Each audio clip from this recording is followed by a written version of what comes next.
I want this video to serve as a love letter to the folks who made the Elden Ring Convergence mod. Elden Ring is easily my favorite game, and this mod makes it even better, so for that, thank you to everyone who worked on this mod. Now, I know I called this Elden Ring 2.0 in the title, but that's kinda what it is. I won't spoil much right now, but as the video goes on, I will be totally spoiling this mod, so if you haven't played it yet, I recommend trying it out for yourself before you watch this. But you know, make sure you come back to this video once you do. Like any Elden Ring playthrough, the first thing we do is make a character. Instead of doing it myself, I checked in with my good buddy Kathy to make a character for me. Hi everybody! Our character today is a female. She has a thin frame, covered with pale skin. Her hair is jet black, lined with streaks of silver. Her eyes are a bold emerald green. And can you make a name for her that includes the word dump in it somewhere? Sure, her name will be Serendumpity.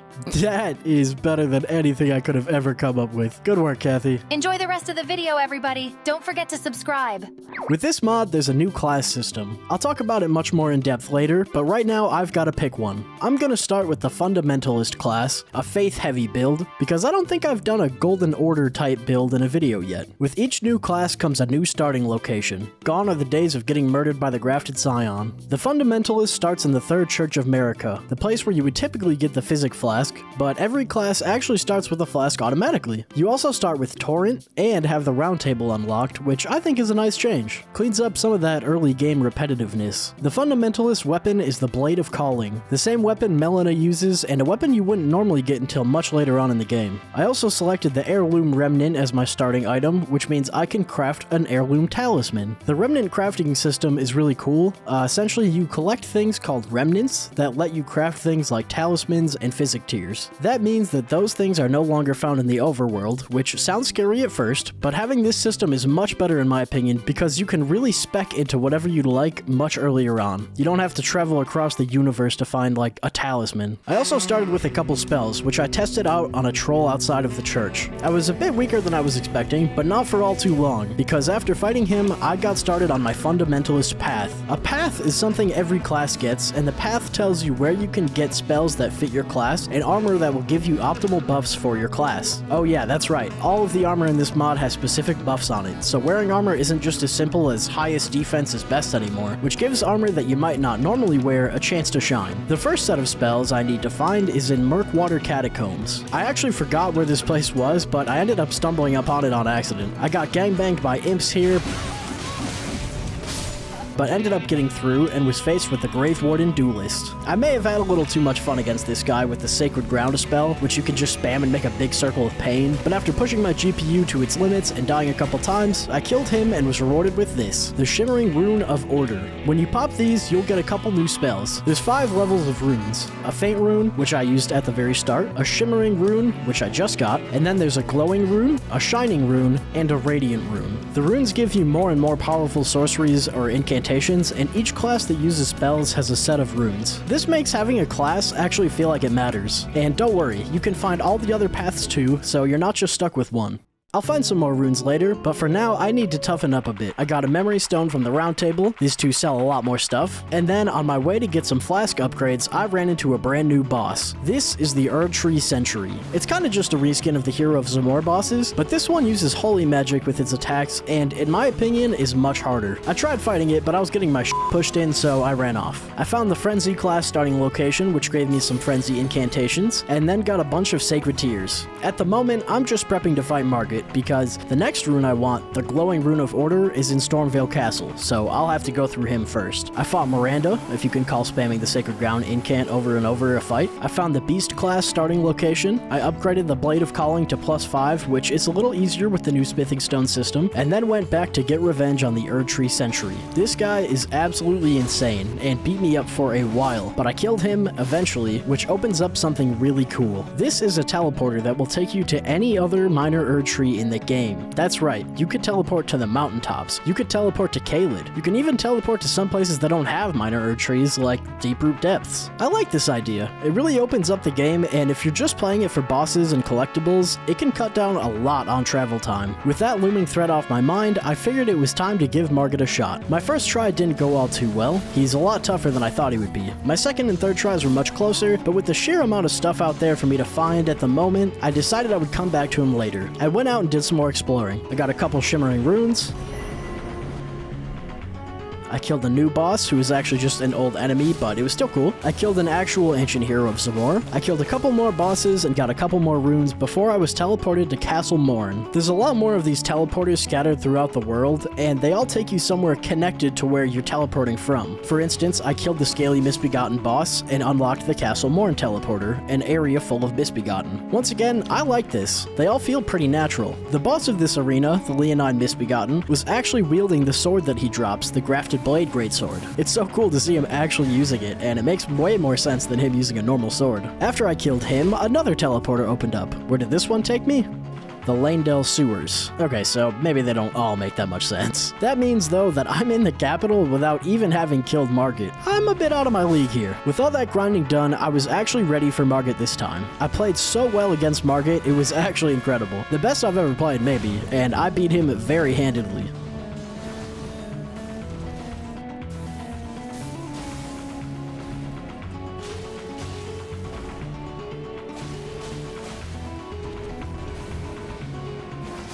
I didn't mention it earlier, but I've actually played the Convergence mod a bit before this run with a friend of mine. Again. Just do a small one, just do a small one. Motherfucker! Oh no! What health? What the Because I've played some already, I know that with this mod, Godric has a bit of a surprise. I won't spoil it yet, but I know that I am not ready for him yet. He is guarding my next Rune of Order, so I'll have to take him down to continue with my class, but for now, please enjoy this short montage of me exploring.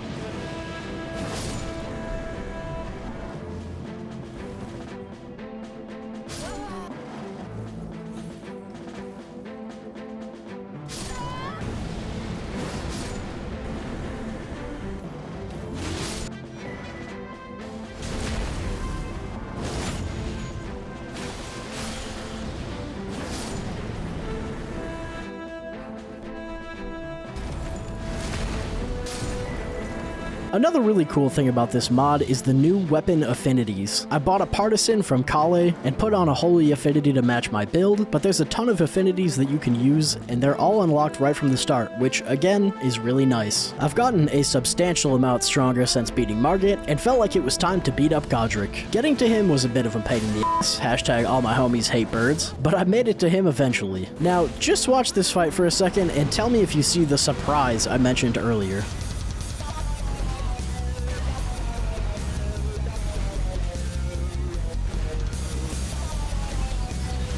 Are you seeing it? Godric is, by my nerdy calculations, about 40 to 50% faster. Every attack has a new timing, and he has a fat pool of health. Godric is finally a real threat, and honestly, I love that. Godric has been too weak for too long, he deserved that buff. I, though, am not ready for him at all. You know what that means, right? More exploring. I cooked a Don's goofy ass, which like, it's such a funny way to say that. I cooked a Don's goofy ass, which gave me the glowing rune of Fell Flame. I got the golden seeds from Lanedale. I accidentally came upon the Smithing Stone Bellbearing 2, honestly forgot it was here, and fought the Onyx Lord for a new seal. Something I forgot to mention earlier is that every seal and every staff has a set of advantages and disadvantages. For instance, if you want a seal that is well suited for holy damage, then the Golden Order seal is for you. Each seal also has a specific class of spells that it buffs, and this seal is perfect for my build. With my new seal and an upgraded spear, I went back to Godric. Godric is such an underrated fight. Is that a hot take? It's just a good time. A very straightforward, no bullshit type boss. The fire breath in phase 2 can be pretty annoying, especially when it's this fast, but it's far from unfair. Thanks for the fun fight, Godric. I'm glad you finally got your due, buddy. And I get my Golden Order rune. Right?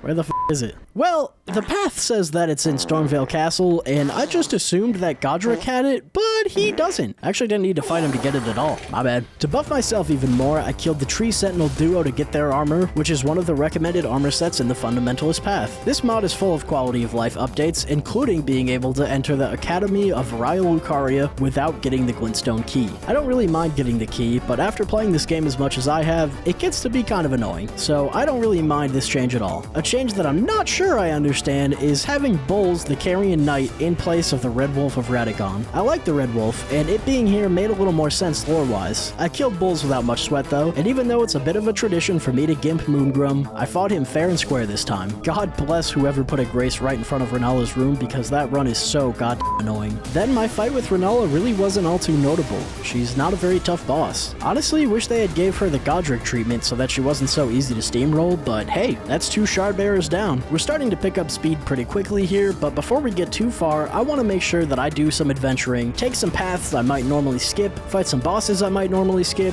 just enjoy the lands between properly, because there's so much stuff out there that's different or new, and I love it. I tore through Kayla during my adventuring and came across a brand new boss.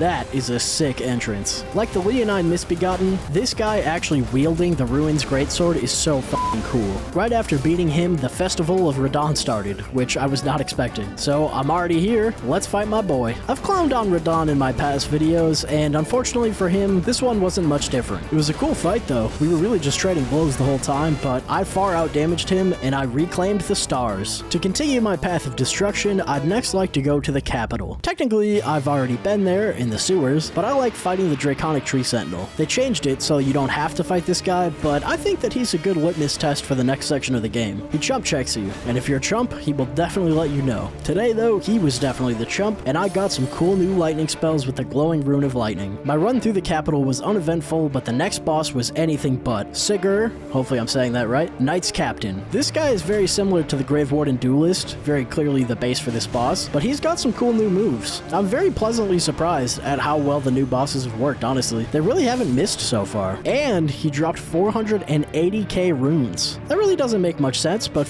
it, we take those. I tried to kill his horse, but, you know, that didn't do anything. He was also guarding the Shining Rune of Order, the penultimate rune that I need. This rune gave me one of the coolest, funniest spells ever. Golden Displacement. That's that shit Radagon does. It's so sick. Like a better version of Bloodhound Step. I won't lie, at this point, I was feeling pretty powerful. While I fight Morgott, I just want to gush about this mod for a minute. With the new class system, armor buffs, access to talismans, and weapon affinities, the Convergence mod really makes you feel like you are your own boss. Like, every time I step into a boss fight, I'm not like, oh boy, let's fight this boss. I'm like, oh boy, this boss is gonna have to fight me. They did a very good job at making your character feel like your own, and even though the classes might seem linear on the outside, you can mix and match whatever you want. I haven't had this much fun playing a game since Elden Ring released, so once again, thank you to those who worked on this mod. It is so f***ing fun. Also, rip Morgott. Oh, and look who decided to finally show up. I've got over half the shard bearers down, and I might as well get them all while I'm at it. Before I do though, I'm gonna go around and get all of the starting class stuff. Primarily all of the Faint runes. I want to have as many options as possible as this playthrough goes on, because changing up my class a couple times might be fun. There are a lot of Faint runes out there, but once I got them all, I went back to fighting some bosses. I killed Vike for the Shining Rune of Lightning, I killed Homie and Guardian's Garrison to get the Shining Rune of Fell Flame, I stumbled across this insane axe.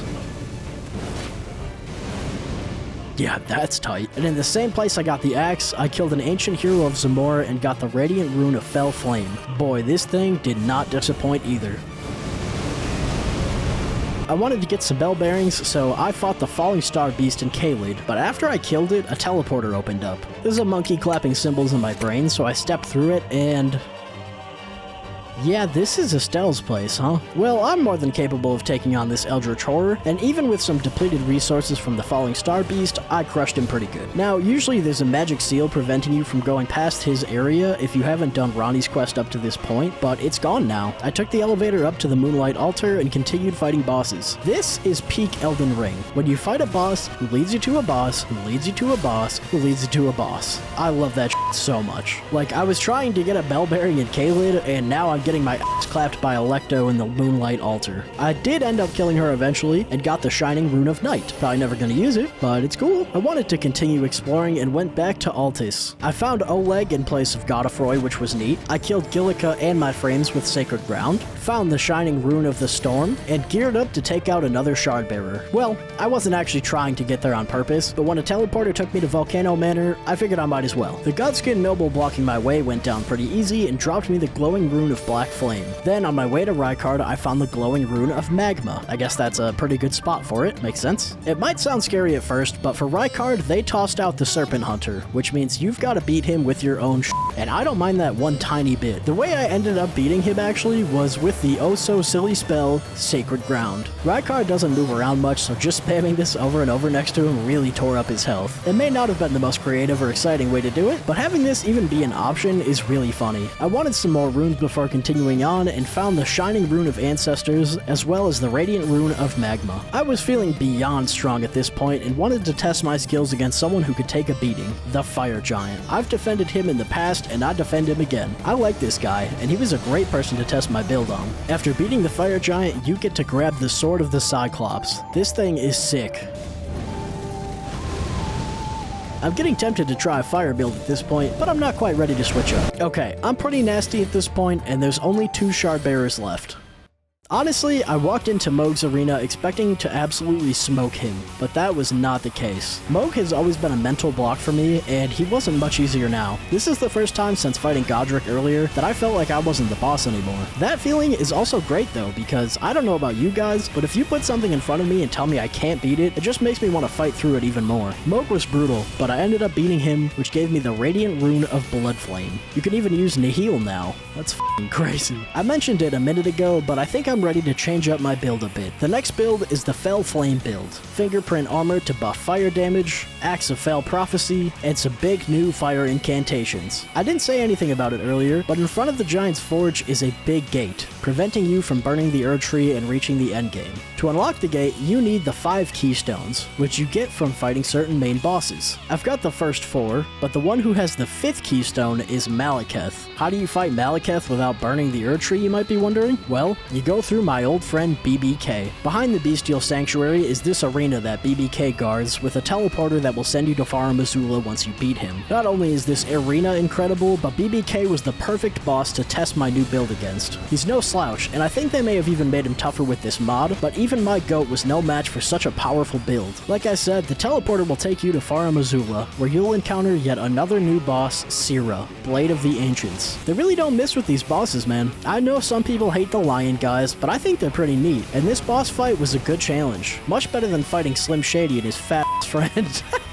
And this boss drops the Radiant Rune of Lightning. My friend used a lightning build when we played the first time, so I decided to avoid it here, but some of those spells are sick. I highly recommend trying a lightning build if you haven't played this mod yourself yet. So yes, I have to fight Malekith, but I first want to fight the other bosses in Farum Azula. That's right, other bosses. Plural, because now there's another dragon here, Lanciax. Lanciax being here just makes more sense, honestly. Also, they made a cool arena for this fight, which I wanted to mention because I love these set pieces. Lanciax killed me a couple times, but I was starting to really get used to this build, and with a better handle on my abilities, I beat them. After Lanciax, you unlock the path to the big guy, the legend, the absolute freak, Dragon Lord Placidusax. This guy will never not be cool. What wasn't cool was how many times I died to this guy. I think in every Elden Ring video I get stuck on a boss. Usually it's Melania, but this time it was definitely Placidusax. Specifically, what kept killing me was the laser breath attack that he does late into the fight. It killed me several times before I finally wised up and got behind him so that he couldn't hit me with it. That very same attempt, I finally beat him and had no other obstacles between me and... oh yeah, I always forget about this guy. Well,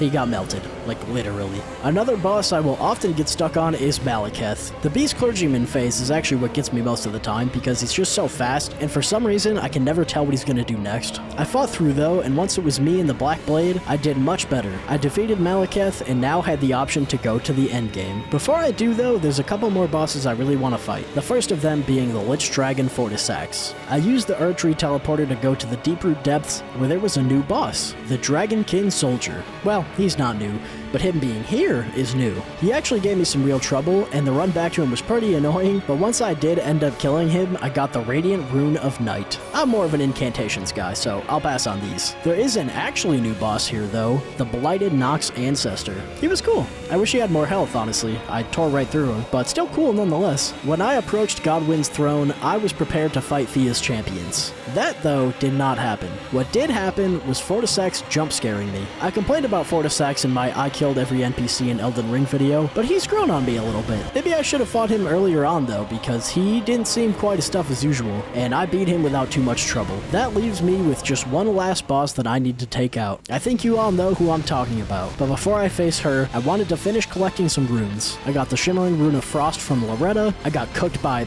myself, I got the Glowing Rune of Frost, Shimmering Rune of Night, a cool new sword, the Radiant Rune of Dragonkin, and then switched from the Axe of Fell Prophecy to the Sword of the Cyclops that I picked up earlier. I know there's a teleporter out there somewhere that sends you to the Halig tree, but I could not find it for the life of me, so it was old-fashioned way for me. Once here, the process is pretty simple. Kill Loretta, run through this mess of an area, and get ready for the beating of your life. At least, that's what I thought was gonna happen. Malenia is, in my opinion, one of the hardest bosses in FromSoft history, but this time around, I was much stronger than normal. Like I said, this mod turns you into your own mini-boss. With the power of Fell Flame, I was duking it out with Malenia pretty well. It was on my 3rd try that I got her. Easily the fastest I've ever killed Malenia. It's fun being so strong, and the fight was still a struggle. For the first time, I can say with all seriousness, GG's Malenia. Now, there's no more bosses I need to fight before hitting the last few, but I think it would be a crime if I didn't finish collecting all of the new weapons scattered throughout this game, so once again, please enjoy this short montage.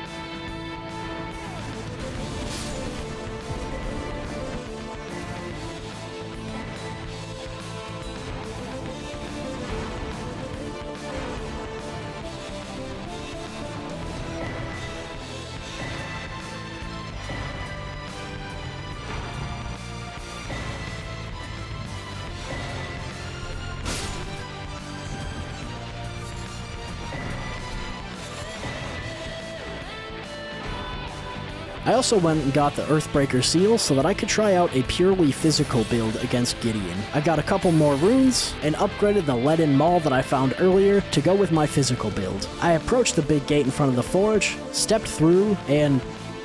oh. It's just the top of the forge. Yeah, I guess I don't really know what I was expecting. Malenia burned the tree for me, and that sent me directly to the capital of Ash. I feel like that makes more sense than going to Far Missoula. Am I missing something? Also, thank God I can ride my horse here. When I saw Gideon standing in the arena like a f***ing idiot, I was a little disappointed that they didn't do something different with him, but then... Oh! What the f***?